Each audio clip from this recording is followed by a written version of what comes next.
I've never said I'm fighting cancer. I'm not fighting cancer. I'm not a fighter. Fighting is what got me here. Fighting and resisting and trying to control and trying to create from a place of that was what got me here. Hi, everyone. We are back at it, out and about in New York City. It feels so good to be back. A lot of seeds were planted this past spring, and I feel like we're just starting to reap the harvest of this new biz baby that I have been nurturing, and I'm really excited to share more when the time aligns. I know that's so annoying, but I'm just taking this time to be in this creation phase. It's very inside out versus outside in, which we actually talk about in this episode with Darlene Cordero, founder of Wellness Culture, an organization dedicated to supporting wellness practitioners, teachers, and healers. Her creative vision has led to really inspiring and impactful collaborations with luminaries, thought leaders such as Deepak Chopra, Shetty, multi-Grammy award-winning Latin recording artist J Balvin. Darlene is also the author of The Healer's Playbook, Empowering Wellness Entrepreneurs, a guide designed to help wellness practitioners build purpose-driven, thriving. In this episode, Darlene and I talk about her journey transitioning from banking into wellness. Thank goodness. Working for Chopra, then Deepak Chopra, and again, Shetty, specifically his new life coaching company. We also talk about her journey healing through stage 0 and stage 4 cancer, which is really inspiring and empowering. And if you know me, it's something that I resonate very deeply with. Overall, Darlene is just someone that I deeply admire, and I feel like she is honestly very similar to me. She is just someone that has lived a life that I feel like has been a parallel path, and she just has the biggest heart. And I know you all will absolutely love her and this episode. So thank you again. And without further ado, here is Darlene Cordero of Wellness Culture. This episode of Facing Forward is sponsored by Aura Wellness. Now, if you know me, you know I'm a big proponent of vitamin drips or IVs. I get them often when I'm traveling or when I get sick to just bounce back faster. And one of my go-tos is a glutathione booster, which is essentially like liquid gold for your body. It's a powerful antioxidant. It's a detoxifier. It's a beauty booster. It's essentially your body's first line of defense in fighting free radicals, which causes inflammation and disease and aging skin, etc. But these IVs can be super expensive and they aren't accessible everywhere. And that's why I'm so pumped about Aura Wellness's glutathione spray. It's called Glutarol, and I'm dubbing this product the golden girl of the glutathione movement. I've been using the spray on the inside of my elbow first thing in the morning and evening. It has like a slight sulfur-like scent to it, and it could be slightly sticky at first, but bear with me, it goes away, and the results are worth it. And it's just been overall so much more convenient than, running to get a booster, and more impactful because I'm using it daily. And not to mention the entire bottle costs the same as one of my drips. Overall, I would say the biggest shift has been in my energy levels. My energy has just felt more sustainable. I found myself saying I'm tired a lot less, which I'm guilty of. And also feel like my skin is going through a deep rejuvenation period. I've noticed my skin looking a lot brighter, but most importantly, my skin barrier stronger. People in the beauty and wellness space actually call this the glutathione glow because it's that good. Of course, Aura Wellness uses the highest quality ingredients, so you can trust that you're putting only the best on your body, which is very important to me. I'm just really excited for everyone to check this brand and product out. It is really making waves in the health and wellness space. You can use the code KARALAD, that's capital KARALADD, to get 10% off any Aura Wellness product. And don't forget to tag me at KaraLad on Instagram if you store your posts.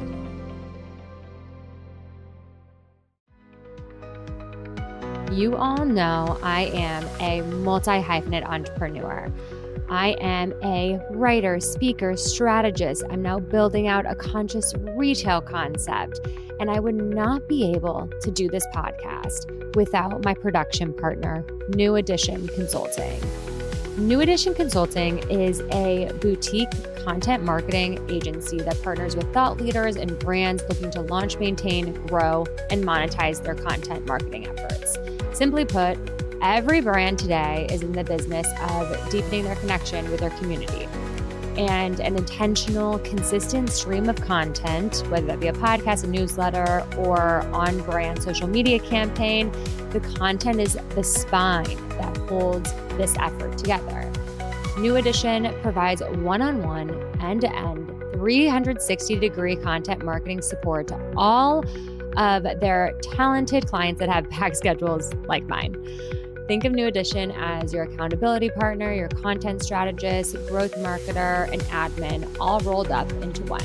If you have been looking to launch or up-level your podcast, newsletter, blog, or social media, but simply haven't had the time, tools, or support, head to neweditionconsulting.co to book a free exploratory call with their team. I genuinely could not recommend them enough. And this podcast, again, would not be possible without them.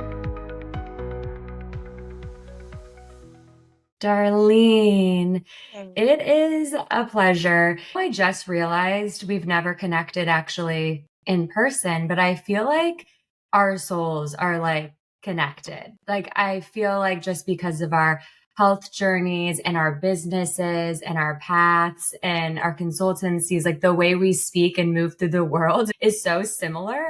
That just hit me. I'm like, oh my gosh, I feel like you're like a soul sister of sorts, but I've never actually met you in person.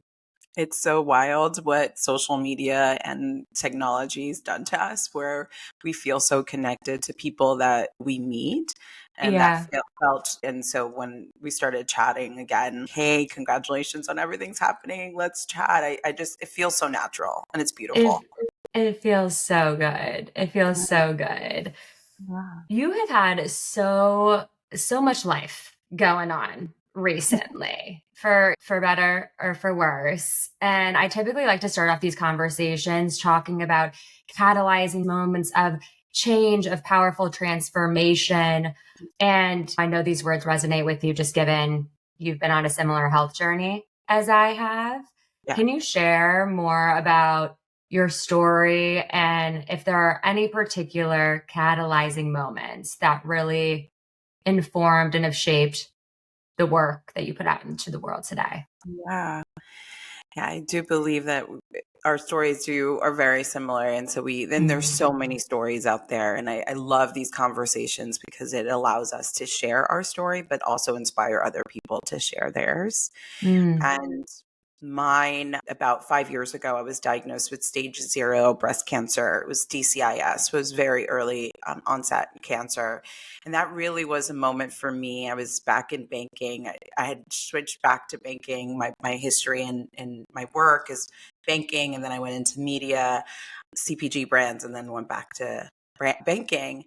And at that moment, when that diagnosis comes in, your whole world is turned upside down. And I took that as a moment for me to really analyze what I needed and what I wanted. And thankfully, as the universe does, I was reconnected with a CEO that was going to be the CEO at Chopra Global, working with Deepak. And she said, hey, given everything you've been experiencing, and I was sharing a lot on social around my health journey and doing my teacher training. Like right after I went through radiation, I went to Core Power Yoga in Williamsburg and started doing my teacher training with that community that was so nurturing and supportive during that time. I remember going through radiation and just being like, hey, I'm going to lay down on the mat and that's all I can do. And that was like so supportive at that time. And so I was sharing that very vulnerably on social. And that person that I knew from my time in media and at Univision, she said, hey, let's go and do this thing and go work with Deepak's company and revamp it and make it an omni media company and bring all the things we know from working in this other sector into this pivotal moment. It was 2019, so right before the pandemic. And that's what I did. I went over, and I think that really was such an interesting pivotal moment when we think about health and how that then affects our decision making and what is a priority. And for me at that moment was really exploring my own healing and what that looked like as a woman of color as well, and how I can share my work with other people, and then working and then deciding to go work for Deepak at Chopra Global was just everything. And then did amazing things there. And then there was a transition about 2 years ago where he decided he wanted to take some time off of after 30 years and have different partners take on the businesses. And I went on my own and started Wellness Culture and didn't know what I was in store for me, right? A few months later, I was diagnosed with stage 4 cancer. So it jumped, right? We went from one thing that was just seemed like a stage 0 and everything was under control to then jumping to a stage 4 diagnosis. How did you find one question actually before I dive into this? What is a stage 0? I actually don't know if I've ever heard that. Yeah, stage 0 is it's called DCIS when it's breast cancer. And it's basically like it hasn't left, it's still contained. You do radiation, but you don't need chemo. And it's very specific. It's called DCIS. And they call it stage 0. So you get it really early. You never are supposed to get it back again. It's like really, they never, and still to this day, when I go into treatments and I'm on endocrine therapy, which is a medication that didn't exist 10 years ago. Wow. I wouldn't be here right now if that medication didn't exist and the science wasn't as advanced. But when I go in, I'm reminded, I go every other month for PET scans and just checkups, and just reminded how lucky I am that given the circumstances, and they remind me all the time that they never see a case like this. So for me, it's been I remember even talking to Deepak, and he was like, no, like this is rare. You have a very rare cancer, and what you're on is the best thing, and meditate in the morning and the afternoon, because that's always going to keep you connected. But that was his advice. And it just reminds you of how fragile life is. And as well, just how every day just counts so much. And I'm so grateful every morning I wake up and I'm like, I'm here. Okay, what are we going to do today? How are we going to make this a blessing? How am I going to bless myself and others in my life, in my community? I do feel really lucky, even under the circumstances, because it could be very different. Yeah, absolutely. We're so blessed and lucky to have you in our life, because I feel like you radiate such positivity and resiliency. Yeah. And I actually just recently listened to Jay Shetty's podcast, or I'm in the middle of listening to Jay Shetty's podcast, who is one of your clients that I want to get into. But he had Joe Dispenza on. He talks about these clients that come on and they are instantly healed because nothing was really working. The food wasn't working, the chemo wasn't working, the radiation, the alternative therapies. But all of a sudden they started doing his meditations, they started doing these visualizations, and something shifted. There's something shifting on a physiological level that is so powerful. And I strongly, wholeheartedly believe that the positivity that I brought to my treatment every single day was what got me to the other side, was what got me clean. I don't even know the mortality rates by number. So 1 in a million cancer that I was diagnosed with. And I know those numbers and odds are not good. And I know it's similar to you too. Like what tools and practices really were meaningful to you during that time and really made such a difference?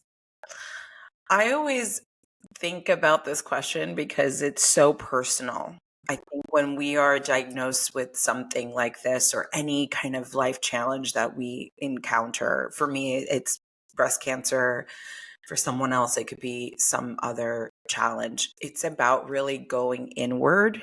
I tell this to people all the time. I can't give you, like, my recipe is not your recipe, because a lot of the things that Joe Dispenza teaches and Deepak teaches and a lot of these visionaries and teachers of consciousness and understanding the physical and then the emotional piece of what healing looks like, it really is about we could believe this or not, but what am I holding on to that still I haven't worked through? And what are the things that I need to release to really be free? And I do believe that's why it's such a personal thing for everyone, because you're faced with all of it. If you have the consciousness and ability that you've done some work, and if this is someone that this is new to them, it is in a very simple way. What are the things I'm holding on to? Relationships, people, past.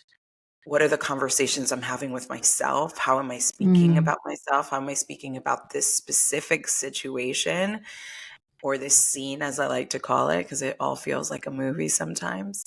And this scene in this moment is showing me something really profound and really impactful, which is having it in the liver is all about anger. And what anger have I been holding on to?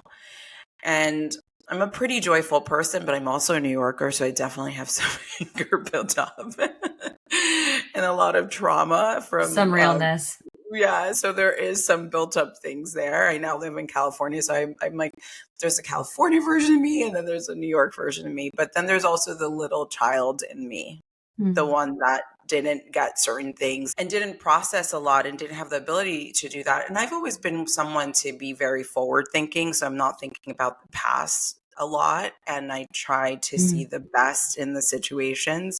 But this was a wake-up call for me to really revisit some things that I had left on the back burner and didn't want to look at.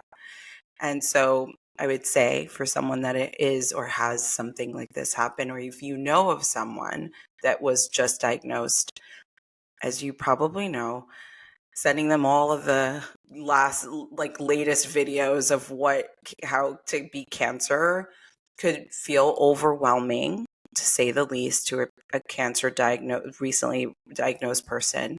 But I would offer you, for yourself or someone that has been diagnosed, the opportunity just to hold the space to let them know that they're loved and that you're there for them, because it is really hard to decipher or understand what to do next when you are diagnosed, and especially when you're first diagnosed. Most of the time you're really heavily medicated, especially like for me, they had me on morphine and everything. It was not a good place. And I was receiving all these text messages and videos, and I was just like, I can't process anything. I'm just in the moment. And it gave me, I share this because I think it's really important for us to start speaking, and the language in which we speak about these things helps us show up in a better way for our community and our families and those around us when they're encountering any type of grief, be it someone passing away or a diagnosis. So I would say go inward, understand that this is not happening to you. It really is, if we can process that, it is an opportunity to look at what our life is and what you want your legacy to look like as you have this opportunity to have time still on this earth with your family and your community. And that's what I've done. I looked in, and I was surrounded by so much love and so much care that I was like, I'm going to show up smiling and giving all that I can while I'm here, because it was really powerful to see the love and support that I received, and I have, and I continue to receive from my friends, family, and broader community.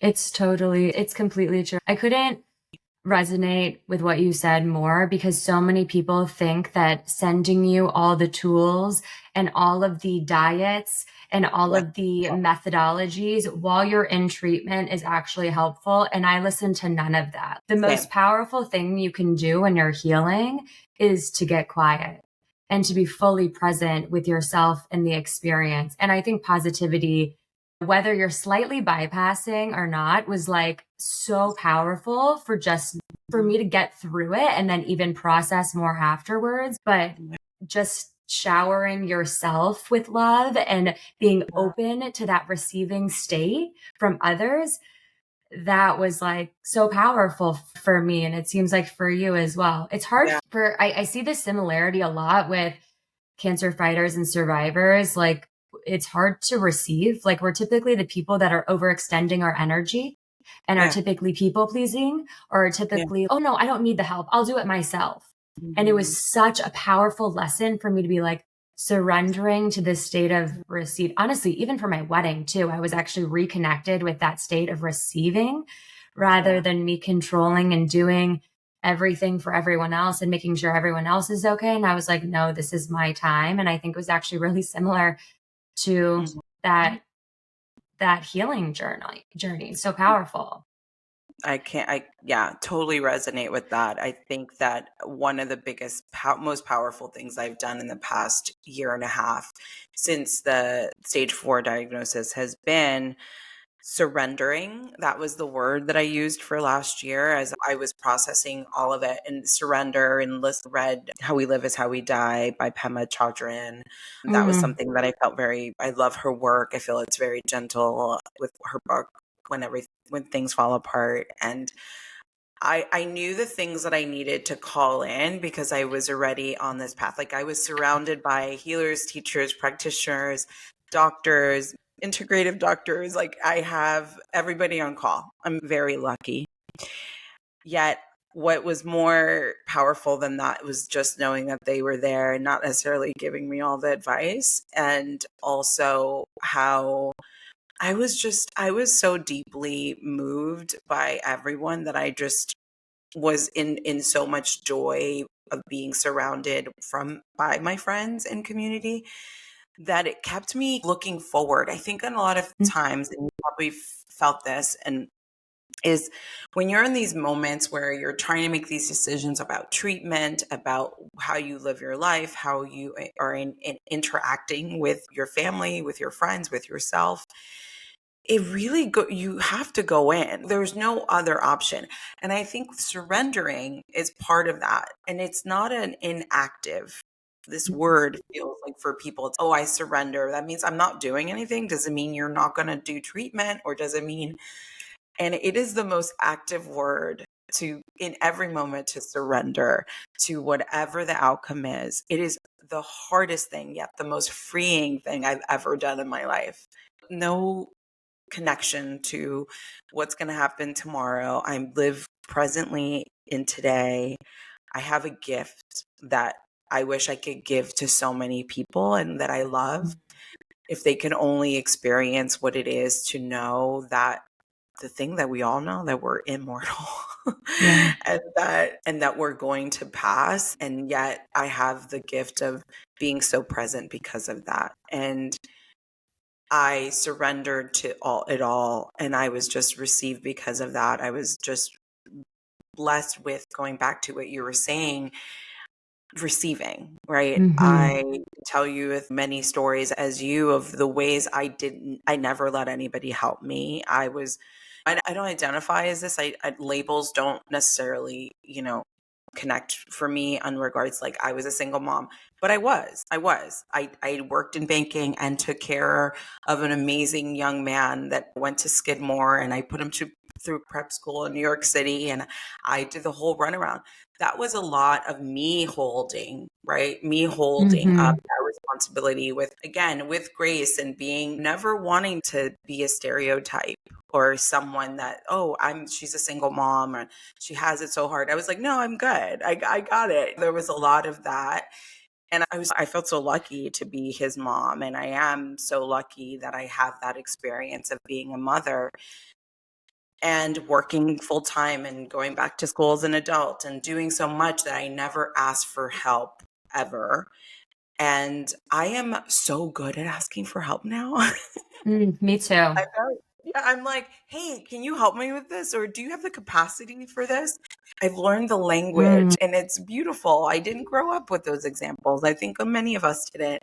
And there's a grace of an exchange there. I love this because I think it's really shown in your work and the book you just launched too, The Healer's Playbook, which is so beautiful. I cannot wait to get my hands on it. And I feel like it's really leading with this feminine energy that I think you're touching on.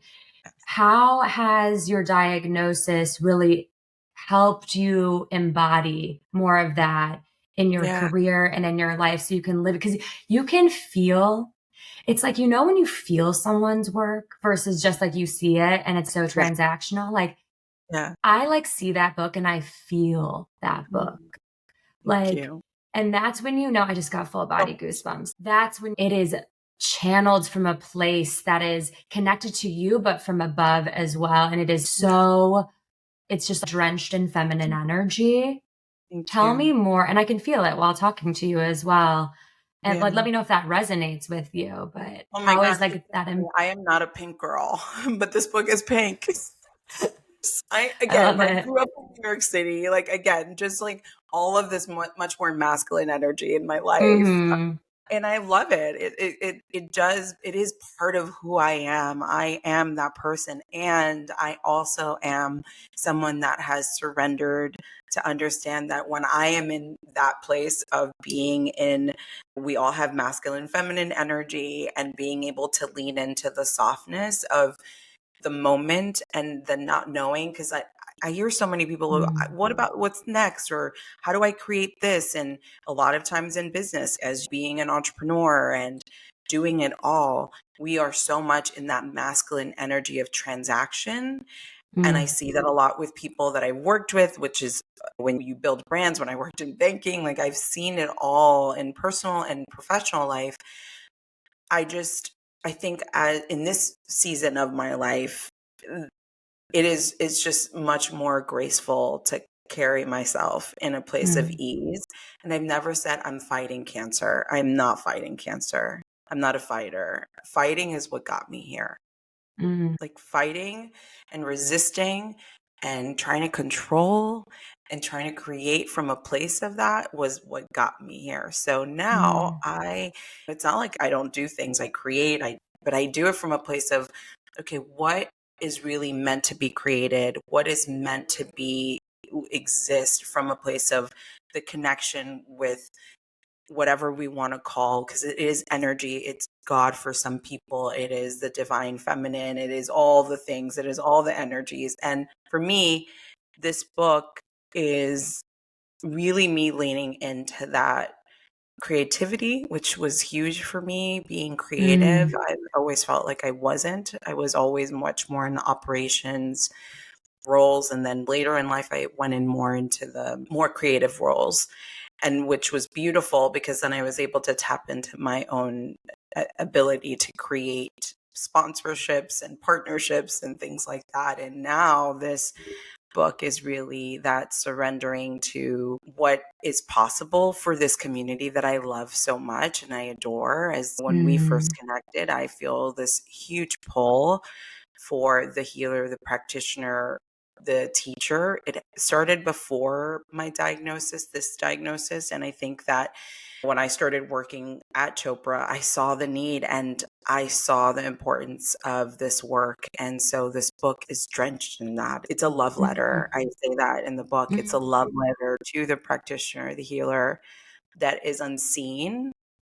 And I want them to know that they're not alone and that they could create businesses and be in their full selves, but from a place of groundedness and not a lot of vata energy. As we know, a lot of practitioners and a lot of vata energy, and I'm here to ground them a little. This episode of Facing Forward is sponsored by Aura Wellness. Now, if you know me, you know I'm a big proponent of vitamin drips or IVs. I get them often when I'm traveling or when I get sick to just bounce back faster. And one of my go-tos is a glutathione booster, which is essentially like liquid gold for your body. It's a powerful antioxidant. It's a detoxifier. It's a beauty booster. It's essentially your body's first line of defense in fighting free radicals, which causes inflammation and disease and aging skin, etc. But these IVs can be super expensive and they aren't accessible everywhere. And that's why I'm so pumped about Aura Wellness's glutathione spray. It's called Glutarol. And I'm dubbing this product the golden girl of the glutathione movement. I've been using the spray on the inside of my elbow first thing in the morning and evening. It has like a slight sulfur-like scent to it, and it could be slightly sticky at first, but bear with me, it goes away. And the results are worth it. And it's just been overall so much more convenient than, running to get a booster, and more impactful because I'm using it daily. And not to mention the entire bottle costs the same as one of my drips. Overall, I would say the biggest shift has been in my energy levels. My energy has just felt more sustainable. I found myself saying I'm tired a lot less, which I'm guilty of. And also feel like my skin is going through a deep rejuvenation period. I've noticed my skin looking a lot brighter, but most importantly, my skin barrier stronger. People in the beauty and wellness space actually call this the glutathione glow because it's that good. Of course, Aura Wellness uses the highest quality ingredients, so you can trust that you're putting only the best on your body, which is very important to me. I'm just really excited for everyone to check this brand and product out. It is really making waves in the health and wellness space. You can use the code KARALAD, that's capital KARALADD, to get 10% off any Aura Wellness product. And don't forget to tag me at KaraLad on Instagram if you store your posts. This talk of the balance of masculine and feminine and how it's manifesting in your world and in your book has me thinking about the transition and evolution that we're seeing so many practitioners moving through, and how your work is really supporting and helping chauffeur them into honing more strategy. What do you believe is like the most crucial mindset shift, or maybe it's a practice, from being a practitioner to a business owner? Like, how can those worlds really harmoniously coexist? I think a lot of practitioners and healers don't think that they can be, even though they know that they're multidimensional, right? A lot of them feel like they have multiple certifications. They don't even practice when they are with their patients and their clients in one dimension. Yet there is a perception that they can't be good at business, and that they're not. Many of them are, when I would say a majority of them, and mostly the ones that I want to support are those that haven't figured it out. And I think it's that openness to understand that they can learn and that they have the ability to empower themselves. And I think it's through that language, their language of healing and speaking to them in that way, that really resonates with them. I get numerous conversations with healers throughout the years that when they feel empowered and they feel seen, there's something that I can't describe it. I knew someone at Chopra that had been leading the smaller groups when we had the center down in Carlsbad for years, a true healer, and would never put herself on stage, could not do it. She would be on like a stage of 500 or at our retreats. But there's no one more magical than her, but she didn't believe it. She couldn't imagine that she was worthy of being there. And a lot of practitioners have that. Why do I need to be on stage? Why do I need to? And working through what her values were, why the importance of her message.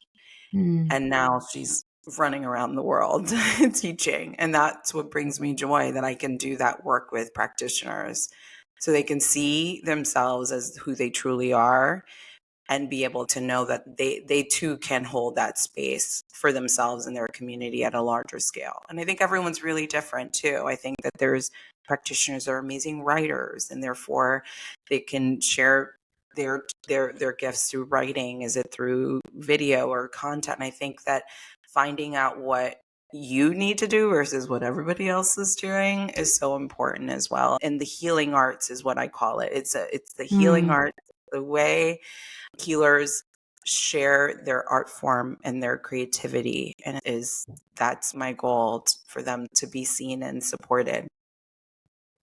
How do you support people in just tuning more into their story, understanding their story and their magic? Is there a methodology that's noted in the book, or like a first step that people can take? Totally. And I'll tell you, one of the things that really, and I've known this practice for years, and knowing that from branding, but bringing it into my coaching. And I did the life coaching with Shetty's school this year. Time is so funny. This year I did that.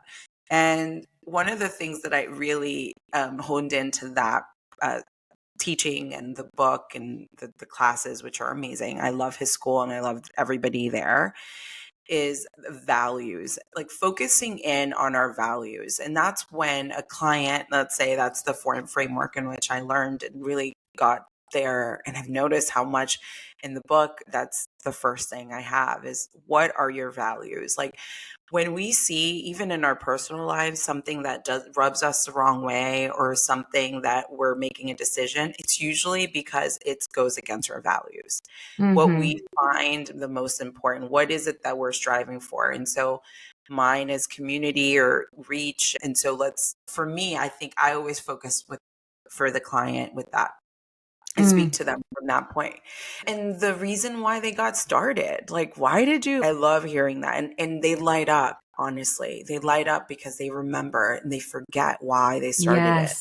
Yes. I always say I'm taking a break from consulting right now because I'm working this new retail concept, but I used to, and I still do, create these why guides because people came to me and they're like, I want to drive more revenue. I want to scale. I don't feel as successful. And it's typically like this Phoenix rising process where I'm just like reconnecting them to their why, which is actually their sole purpose. It's the ignition. And when you're creating from that place, you are unstoppable. It's not about the what actually, or even the how.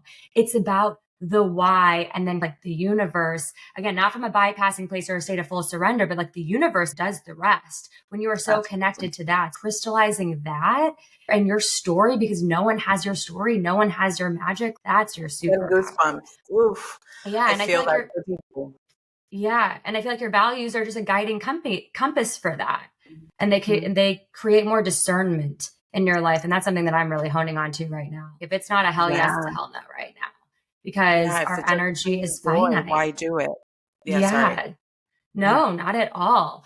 I'm curious. You've mentioned a couple of times that you've worked with Deepak Chopra and Jay Shetty. You've worked with like J Balvin, like all of these really influential figures. And I'm just curious, like, what were some of your biggest takeaways working with some of these visionaries and thought leaders in the industry? Did you learn anything from the way that they work and the way that they lead that you can share? I think that for me, I feel so connected. That's why I called my company, it's called Wellness Culture, because I believe in the intersection of culture and wellness. And I live for partnerships. I live for the connection of these things. And when I was with Deepak at Chopra Global, we created a 21-day meditation with J Balvin. And it came from an idea of me being like, wait, I want that if the child in Colombia can be meditating, I'm like, I'm good. Like in Spanish and English, we did 2 albums. It was amazing. And with Jay, I've worked directly with the life coaching school. So directly with his co-founder, that's who I've worked with. And I think when I think of all of these visionaries, be it Deepak, Jay's work, or a person like J Balvin in entertainment, I think what they do is really important. Because they're getting this information that is so valuable and ancient in many ways of, let's say, for Jay and Deepak to the masses. And that authenticity is really important. And that's why they've made it. I think they've carved their own path. If you look at their trajectory, 30 years ago, Deepak, there was no one doing this. They were saying he was a devil. He was in the cover of Time as the devil. Gotten a lot of, right now we live in a world that like consciousness is cool. But when he started speaking about this and going mainstream, he had a lot of haters. And I think there's always going to be people that are going to talk about anyone. And I think that what I love personally of my relationship with him is how he's consistently continued to follow his own path. He doesn't do what anyone else is doing. He was at Harvard. He was a doctor in Boston, then happened to connect with his teacher. And that teacher was like, hey, this is your path. And he followed it. And he made it his own. And same thing with Jay. I think he has a very specific path of exploring being a monk and then deciding I don't want to do that. And he just did his own thing. Who's been doing what he's done and with his wife? I think that, and the school and all of his work, I think I admire from them is that They didn't look sideways to say, okay, who's doing this, who's doing that. They just did their own thing. And I love that. And that inspires me to work with individuals like that. That's why I love working with individuals like them, because they're inspiring. They carve the way for everybody, and they pave the way for everybody else to follow them. Yeah, it's got me thinking about one of the best pieces of advice I've ever received from a mentor, an elder.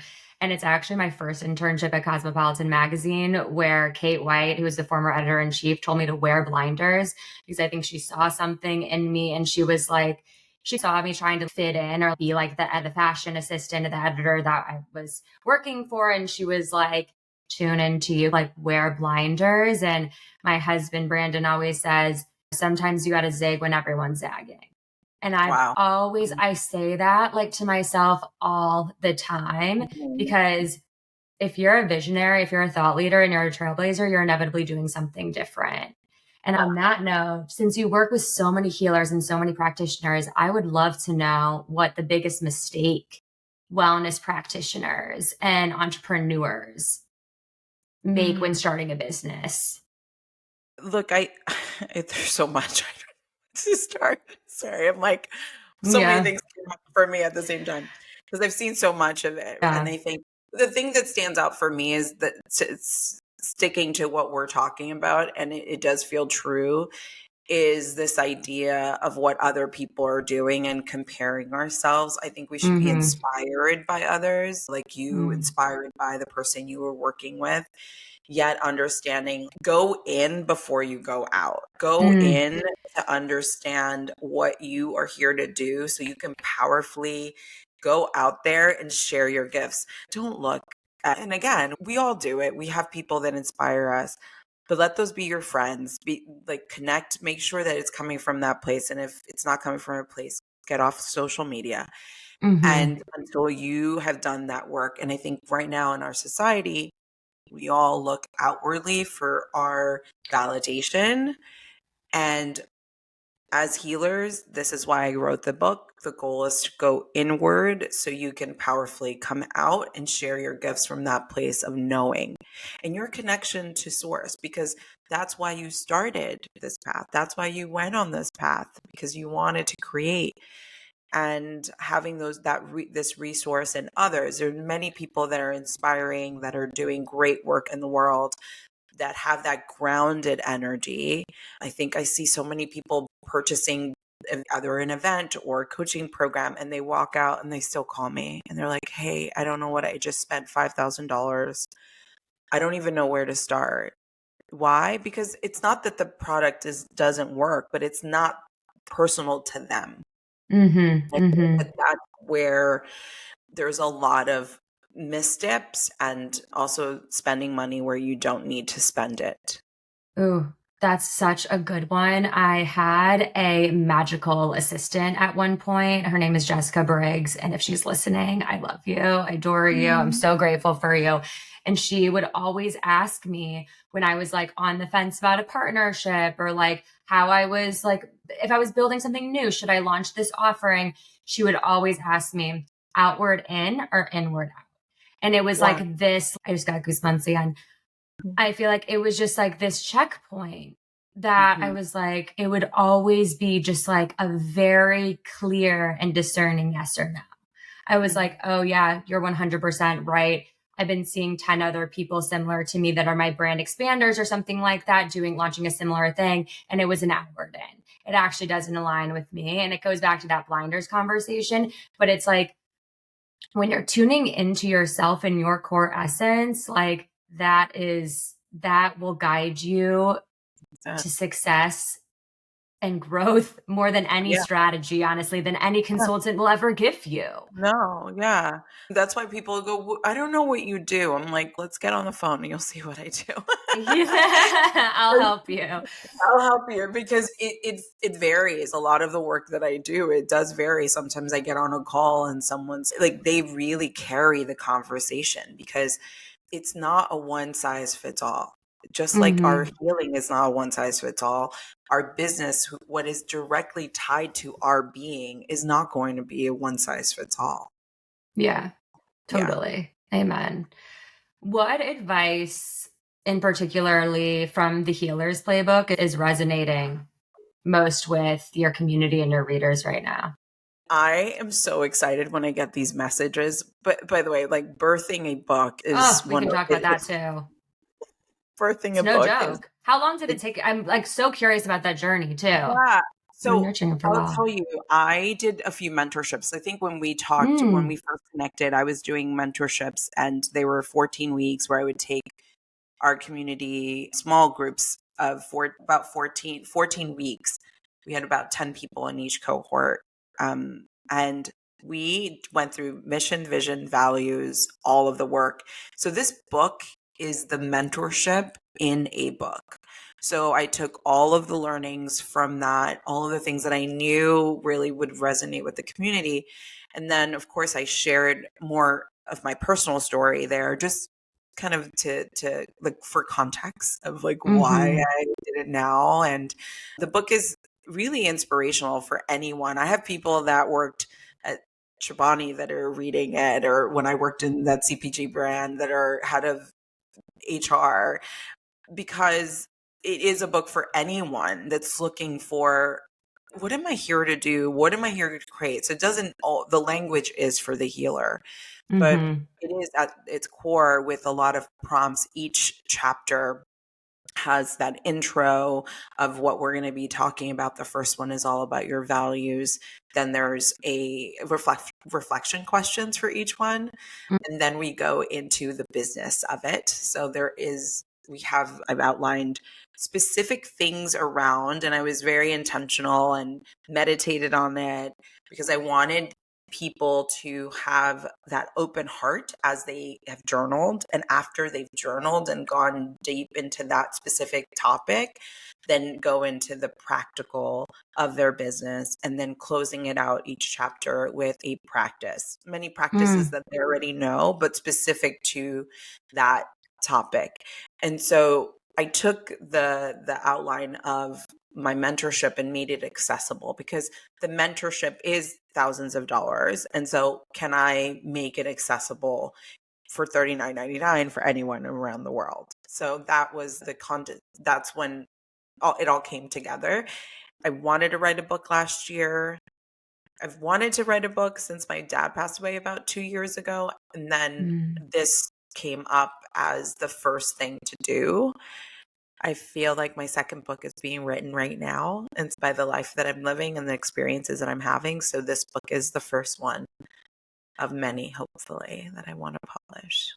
Oh, I love that. Yeah. And isn't it like as like morbid as it can be? I feel like really looking death in the eyes can really be like so divine. Like it really can, like when you like go into the depths and the darkness of your soul. I went to get this created. It's called Divine. I had it stitched. So funny you say that.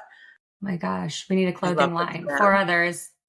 Yes, divine. It's divine. So yeah, thank you for that resonates deeply. Yes, when you see your existence, you understand that it's not about you. It's so much more than anything you ever imagined. It's all about not what can you necessarily do, but like, how can you serve? I think that was one of the most powerful shifts for me. And like everything, my energy, my external world really started to shift when I started to ask myself that every single morning versus having it be so what we were talking about, like masculine oriented and just like the doing. And it's like, how can I drop into a state of being where I am living and breathing my fullest, purest, most authentic expression, and I'm able to serve from that place? Yeah, that's it. That's it. I go to Michael Beckwith's church, Agape, sometimes here in LA. And a few weeks ago, he said something that really, to that note, that resonated with me. And I've been using it, and it helps me focus on what I'm doing. He says, instead of being like, can I get blessings today? Or what are the blessings coming to me? How can you become a blessing for someone else? I love that. I was like, how can you be a blessing? Because we're asking all the time, we're taking in Yes. our prayers and our meditation, I want this and I need this. And how can we start saying, oh, how can I be the blessing? Oh, It's more, yes. right? Because then when you are so kind and happy and give someone else a compliment, that feels so good. And then I've actually like really found myself being very present and intentional with that recently. And it's been very Yeah. interesting. I've actually noted this to Brandon over the past week. I was like, I have gotten so many free coffees and teas this week because I'm just like back in New York City and I'm like bouncing around, so positive, so happy. And all of a sudden Yeah. it's law of That attraction energy. 101. It's that Yeah. energy is so real. Mm-hmm. I know you have to run in 5 minutes. We're definitely going to have you back. I feel I like I would need to love have that. an LA trip is definitely in my future soon. Let's So talk. I would love we to have to talk. do I have this in some person. amazing projects coming up that maybe we can partner on, we could chat Oh, about with love everything that. you have going on. I'm the Healer Space, which you're coming on. It's called I the love Healer that. Space. It's a membership model for the healer, the practitioner. A lot of people are saying, I need ongoing support. I wanted something to make it accessible for them in price point. It will be on Mighty Networks. They get on, they get the support. Any questions around their business? What platform do I use? What tech do I use? There's all of these questions around their business that they're lost and they want support in. And so we created the healer space and .com, and hopefully by the time this is out, we'll see it. Yeah. And yeah. Incredible. I feel like that's going to be such a place where we can learn how to balance the creative, holistic side of ourselves and our work with the strategic. And I feel like you're the perfect person to do that. So thank you so much. And before we dive into quick fire questions, I need to know, like, what are you doing in the mornings and evening right now for your rituals and routines to like really give back to yourself? Because as entrepreneurs, like, I can give, and I'm trying to reroute in my personal routines. And I feel like I just am always inspired hearing everyone else's. Yeah. Mine's really easy. I use the Open app to meditate. I love them. Yeah. I love the team there. They're friends, and I just love the content. So that for me is my go-to. And then in the evenings, I've been doing more prayer because prayer is different than meditation, right? And we could interchange that, but there's something about that nourishment in the evening that I've been doing. So that's what I've been doing. And by the way, when anything fails and I need a reset, I take a bath any time of the day. Same. I just go in the water and I reset. It doesn't need to be in the evening. It could be, you'll see how luscious and glorious it is if you haven't done it in the morning when you wake up, you're like, I'm going to take a bath. Are you a Cancer? Are you a Cancer sun sign? In Vedic, I am. It's funny. I'm a Virgo Leo. That also makes sense. Yes. But in Vedic, I'm a Cancer. Oh, beautiful. I don't know. Okay. Yeah. I know you have to run soon and I have quick fire questions, but one more clarifying question on prayer. So what is the difference between prayer and meditation? Prayer to me is me asking something bigger than me to connect in a deeper way and in kind of conversation. And meditation for me is more of me releasing and letting go of the visual, and it's about the space, the gap there. So there's just, I'm creating more space. I'm creating ability to release and let go. And the prayer feels more of like a nourishing like hug from my ancestors and my like me connecting to higher power in that way, and just sharing my day like, oh, I'm so grateful for this, I'm so grateful for that. And I do the practice of gratitude is the way I see that evening prayer for me. I love that. It's like, it's like the difference between a ritual and routine. And there's an acute palpable difference in your body when you're moving through a ritual versus when you're moving through a routine. It's like a very different intention. We're going to have you back to discuss all these things. Yeah, let's talk about that. It's so much more. But thank you so much for having me. Before we hop off, I do want to do a couple face-off quick fire questions that are meant to be answered in 2 to 3 sentences. You ready? Okay. Try. What are you currently doing to learn and grow right now? I am going to start a breathwork certification very soon. That's beautiful. Oh, I love that for you. What is one thing you wish people knew about you? That I'm a great dancer. Ooh, I love that. So many fun dance classes in LA. Need to do that. Being so silly right now. And lastly, how are you slowing down and resacreding life right now? By journaling and going more inward and taking some time off. Actually, I'm going to be offline for a couple of days. Oh, I love that. I feel like people could use that. Yeah. This was a joy. Where can everyone find you and what can we expect from you growing forward? You can find me at Meet Darlene on IG. My website is wellnessculture.co. I love connecting with people that have my similar journeys or exploring that. I love people. I love connection and community. So just reach out if I can be of support to anyone. And then the book is on Amazon. The Healer's Playbook is available. Let's do this. I've been ending a lot of my calls with let's do this or emails. Let's do this. I love that. You are awe-inspiring, truly, like such an expander for me. And I say that from a very heartfelt, true, genuine place. I'm so excited to just see what other work and beyond you put out into the world. So thank you so much for being here and being the light that you are. Thank you. And I'm here for you. Anything I could do to support your work. I'm a fan. Oh my gosh. Thank you. We'll have another catch up soon. Yes, we'll do.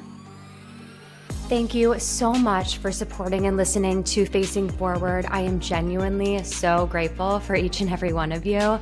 If you feel called, please review and subscribe to this podcast. It would seriously mean so much to me and help support the production of this podcast. If you do proceed to rate and review Facing Forward, please send a screenshot of your review to jessica@cara-lad.com, and we will send you a free clarity exercise that I've used over the years to help me really connect deeper to my purest, fullest, most authentic expression. In the meantime, you can follow me along on Instagram @CaraLad, on TikTok @cara.lad, and subscribe to my Substack Growing Forward. Again, I'm so grateful you're here on this journey with me, and I'm super excited to keep going and growing forward together. Big love.